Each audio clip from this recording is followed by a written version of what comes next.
Hi and welcome back to Seasoumi. We've been having this conversation about community, but there's something else I have been thinking about. And it's the idea that one person cannot be your everything. And I think this is something that not everyone always realizes, because sometimes we place too much pressure on one person. It could be a partner, a sibling, or even a parent. But the truth is, no one person can meet every need you have. There are things that your partner may not understand, there are experiences your family may not be able to relate to.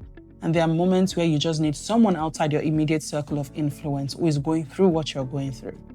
You need people who can listen without the weight of expectation. Sometimes you need practical support, someone you can call, someone who can show up, and someone who can stand in the gap for you. Because life is not meant to be carried alone.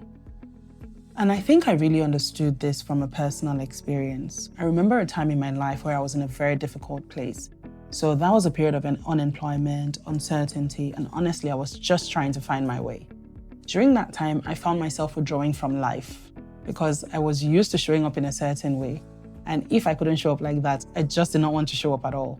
And what that created for me was isolation. So my world became very small. My only real source of support was my partner. But the truth is, one person cannot be your everything. Because when everything you are going through is placed on one person, it becomes heavy. Not just for you, but for them too. There are things they may want to share with you, good news they may want to share, but they hold back because they don't know if it's the right time or if it will feel insensitive. But one thing I'm really grateful for is what my partner did next. He reached out to a group of amazing women whom he knew and asked them to invite me out to lunch, just to sit with me to talk. And I remember going to that lunch, not really knowing what to expect. But something shifted as soon as we started having conversation and sharing our struggles with each other. Because in that space, I realized I wasn't alone. I heard their stories, I saw their drive, I felt their energy. And slowly, I began to believe again. I began to feel alive again. I began to hope again. They infected me with their positivity and drive. And looking back now, that moment felt like spring. Because even though nothing had changed yet, my situation was still the same, but something in me had shifted. I no longer felt isolated. I was no longer carrying everything alone and dumping it on my partner. And I think that's what spring really is.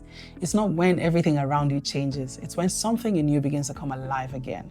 And for me, that began when I connected with a community of driven women with whom I was in the same situation, but somehow they had developed a better outlook on life. And it didn't just stop at feeling better. It was from these same women that I began to find direction. Before then, I was applying to anything and everything, just trying to see what would stick, but they helped me to focus. They asked me questions, they challenged my thinking. They said, why don't you just pick a path and stay true to it? And that was just the beginning. Because it was from those conversations I continued to have with them that I found my way into compliance, into anti-money laundering, into the space I now work in today. And when I think about it, that didn't just come from me. It came from community. So this video is also a thank you to those women who showed up for me in that season. The Amakas, the Egos, the Rekanas, the Stephanies. You didn't just sit with me, you helped shape my spring, and I'm really grateful for that. I'll catch you in the next video. Bye-bye.